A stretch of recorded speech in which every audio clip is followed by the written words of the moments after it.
네, 오늘은 출애굽기 35장 30절에서 36장 7절까지 보겠습니다. 어제 저희들이 헌신의 원리 세 가지를 살펴보았는데요. 오늘도 헌신이라는 주제로 세 가지의 원리를 살펴보도록 하겠습니다. 첫 번째는 우리가 사역에 헌신할 때 하나님께서 필요한 능력을 채워주신다는 것입니다. 우리가 이렇게 교회 일에 헌신하고 또 구제와 전도와 복음의 사역에 헌신할 때 하나님께서 그 사역을 잘 감당할 수 있도록 필요를 채워주신다는 것입니다. 그래서 너무 나의 부족함 때문에 염려하지 말라는 메시지를 주고 있습니다. 모세에게 성막 건축의 명령을 주셨죠. 모세가 생각하기에 이거 잘할 수 없다라고 맨 처음에 생각했을 것 같습니다. 근데 오늘 본문을 보시면 모세에게 필요한 동역자들을 다 채워주세요. 30절 보겠습니다. 모세가 이스라엘 자손에게 이르되 볼지어다 여호와께서 유다 지파 홀의 손자요 우리의 아들인 불살레를 지명하여 부르시고 하나님께서 불살레를 지명하셔서 모세의 동역자로 불러주셨습니다. 그리고 31절을 봐보세요. 하나님의 영을 그에게 충만하게 하여 성령도 부어주세요.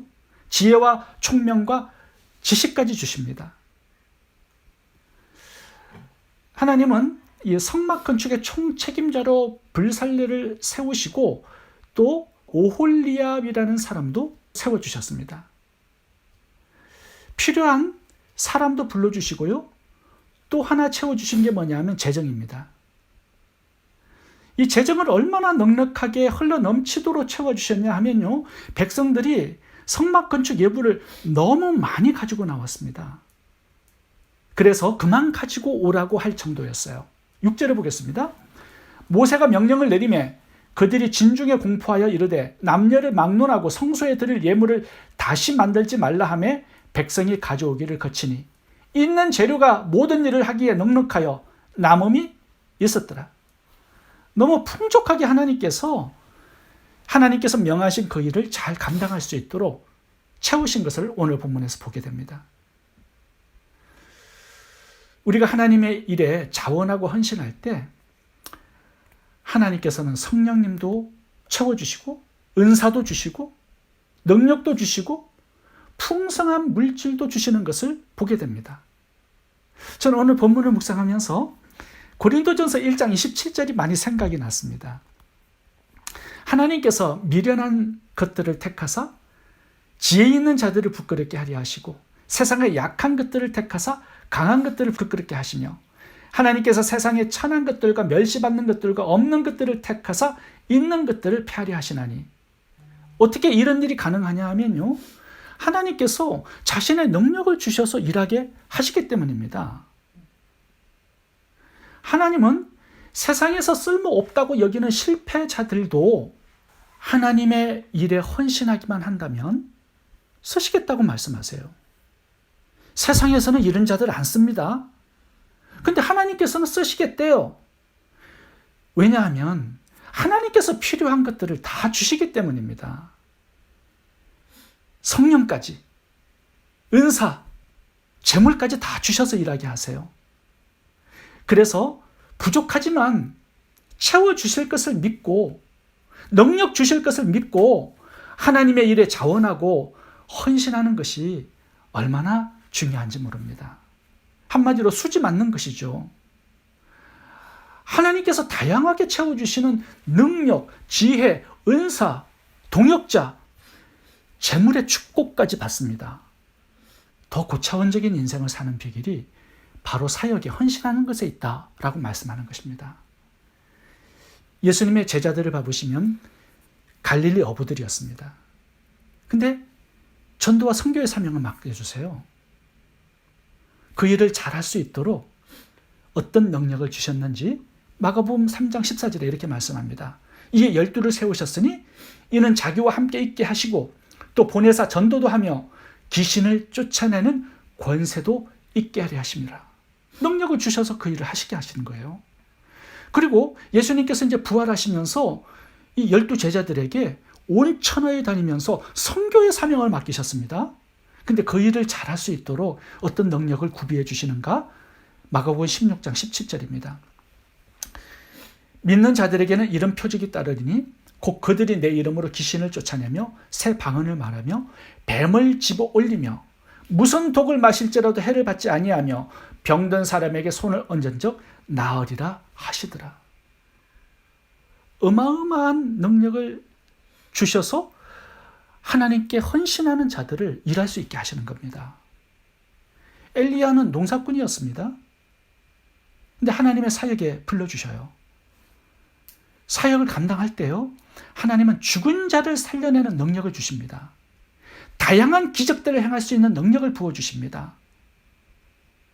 그래서 하나님의 사역을 잘 감당할 수 있도록 하신 것을 보게 돼요. 사도 바울도 마찬가지죠. 성령님을 충만히 부어주셔서 로마 복음화의 사명을 감당하게 하셨습니다. 하나님은 자원하고 헌신하는 자들에게 오늘도 재능과 은사와 재정을 주시고 하나님의 성령을 부어주셔서 일하게 하십니다. 그러므로 내 자신의 부족함과 연약함 때문에 낙심하거나 좌절하지 말아야 합니다. 두 번째, 헌신의 원리는 성령의 은사에 우리의 땀을 더해야 합니다. 은사를 개발해야 한다는 겁니다. 31절을 보시면 하나님께서 성령을 충만하게 부어주셨습니다. 지혜와 총명, 지식까지 주셔서 이 성막 건축의 일을 하게 하셨어요. 그런데 이것 가지고 다 되지 않습니다. 우리가 연구하고 노력해야 할 부분도 있다라고 말씀합니다. 그 단어가 고안이라는 단어입니다. 연구해서 개발한다라는 그런 뜻이죠. 32절과 35절에 두 번 나옵니다. 금과 은과 노수로 제작하는 기술을 고안하게 하시며 개발하게 하셨다라는 거예요. 정교한 일을 고안하게 하셨느니라. 35절.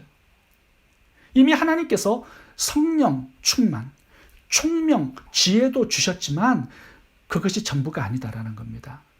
거기에 만족하고 안주해서는 안 된다는 겁니다. 하나님이 주신 이 은사들을 기반으로 해서 더 공부하고 연구하고 개발해야 하나님의 성막 건축이 아름답게 완공될 수 있다라고 말씀하는 겁니다. 우리가 하나님의 일에 헌신할 때 그 일을 잘할 수 있도록 하나님은 능력과 은사와 지혜를 주십니다. 그런데 하나님께서 주신 은사를 기반으로 해서 더 연구하고 개발해서 하나님의 사역을 더 효과적으로 충성스럽게 감당해야 될 책임이 나에게 있다라는 것을 오늘 본문이 또한 보여주고 있습니다. 만일 부살렐과 오홀리압이 하나님께서 성령을 충만케 하셔서 지혜와 능력을 주신 것만 믿고 아무런 노력을 하지 않았다면 어떻게 되었을까요? 아마도 하나님께서 주신 지혜와 능력조차 점점 사라지게 되었을 것입니다. 그리고 성막 만드는 일 제대로 감당 못했을 것입니다.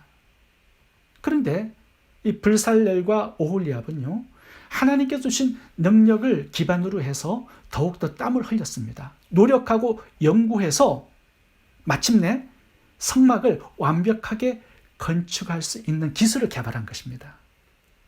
이것이 성막 건축 완공의 비결이 되었습니다.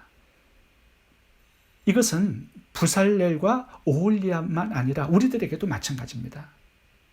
우리가 하나님의 일에 헌신할 때 하나님께서는 다양한 은사와 재능을 주십니다. 어떤 사람 행정적인 재능이 있어요. 음악적인 재능, 가르치는 재능이 있습니다. 그런데 재능을 가지고 있다고 모든 사람들이 다 성공하는 것은 아닙니다. 똑같은 재능을 가지고 있지만 어떤 사람은 성공하고 어떤 사람은 실패합니다. 그 이유가 뭔가요? 얼마나 땀 흘리며 자신이 가진 재능을 키워나가고 연구하고 노력했는가? 이것의 차이입니다. 하나님께서는 우리를 향해서 놀라운 계획을 가지고 계십니다. 그건 분명합니다. 그리고 그 계획을 이루시기 위해서 나름대로 우리들에게 다양한 재능들을 주셨습니다. 이제 문제는 우리들에게 달려 있습니다. 하나님이 주신 재능을 발휘하기 위해서 남들보다 더 많은 땀을 흘리고 노력을 하면 그 재능을 통해서 사명도 감당하고 인생의 성공도 이룰 수 있습니다.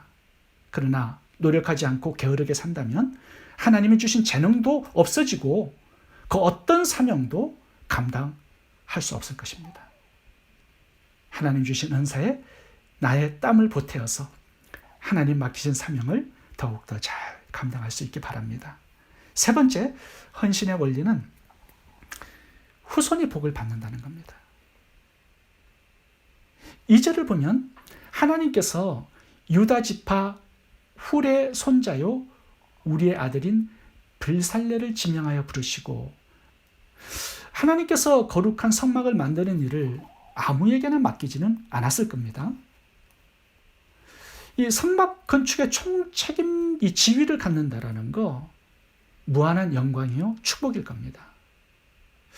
그렇다면 그 수많은 200만 명의 백성들 중에서 하나님은 왜 블살레를 선택하셨을까요? 2절에서 그 이유를 우리들에게 보여주고 있습니다. 브살렐의 할아버지 이름이 나오죠. 유다지파 훌입니다. 여러분 훌 기억하십니까? 출애굽기 17장 이스라엘이 광야에 행진을 하고 있을 때 아말렉 군대가 그 후진을 칩니다. 전투가 벌어지죠. 모세가 산에 올라가서 손을 들면 이기고 손을 내리면 집니다. 아론과 함께 훌이 모세의 두 손을 잡아줍니다. 그래서 승리했던 거죠. 아말렉과의 전투에서. 그래서 이 아말렉 전투에 승리의 공을 세운 사람이 훌입니다. 훌이 많은 사역한 것 같지는 않습니다. 그런데 아말렉과의 전투에서 모세의 후원자 역할을 했습니다. 하나님은 그 헌신을 기억하고 계셨던 것이죠. 홀의 헌신을 보상하는 부분이 오늘 본문입니다. 그의 손자 브살레를 하나님의 거룩한 사역의 총책임자로 임명을 하셨습니다.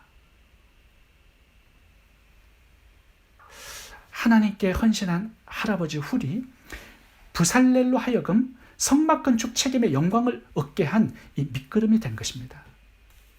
오늘 본문을 통해서 우리가 한 가지 깨닫는 것은 부모의 믿음과 하나님을 향한 헌신은 자신뿐만 아니라 후손들에게까지 하나님의 축복을 가져오게 하는 근원이 된다라는 사실입니다. 이스라엘 역사를 보면 이 점을 잘 볼 수 있습니다. 하나님을 사랑하고 헌신했던 다윗 때문에 그의 후손들이 복을 받습니다. 특별히 솔로몬이 역사상 가장 큰 부귀영화를 누렸죠. 그런데 사울을 한번 봐보세요. 불순종하며 살아갑니다. 그 부모 때문에, 그 아버지 때문에 요나단 아들이 전쟁에서 죽습니다. 그리고 그의 후손들 7명은 나무에 달려서 사형을 당합니다. 성경을 보면 부모의 헌신이 후손들에게 얼마나 큰 영향을 대대에 미치는지 잘 볼 수 있습니다. 부모는 한 가지 소원이 있습니다. 자녀들이 복받고 잘 사는 것이 소원일 겁니다. 자식을 가장 복되게 하는 비결은 뭘까요?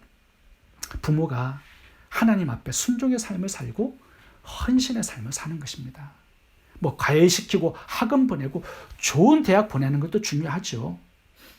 그런데 부모가 하나님 앞에서 믿음으로 살고 헌신하면서 살 때 자녀는 부모의 신앙을 배우게 됩니다. 그래서 하나님 앞에 헌신하며 살게 되는 거죠.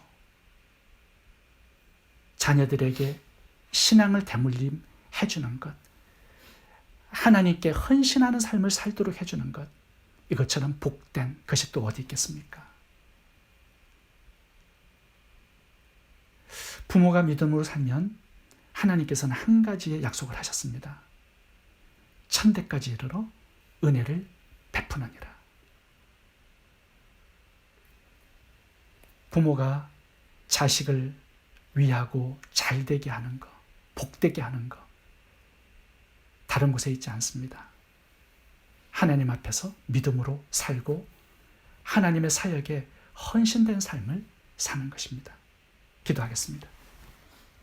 좋으신 하나님, 부족한 저희들에게 선교의 사명을 맡겨주심을 감사드립니다. 주님의 능력으로 주님의 체험과 인도로 사역할 수 있도록 오늘도 저희들에게 필요한 지혜, 은사, 동역자, 재물의 축복을 더하여 주옵소서. 이미 주신 은사들을 잘 개발하고 연구해서 하나님의 영광을 더 빛나게 하는 충성스러운 종들 다 되게 해 주옵소서. 복음의 사명 때문에 우리의 후손들이 천대까지 복을 받는 은혜를 누리게 해 주옵소서. 예수님 이름으로 기도합니다. 아멘.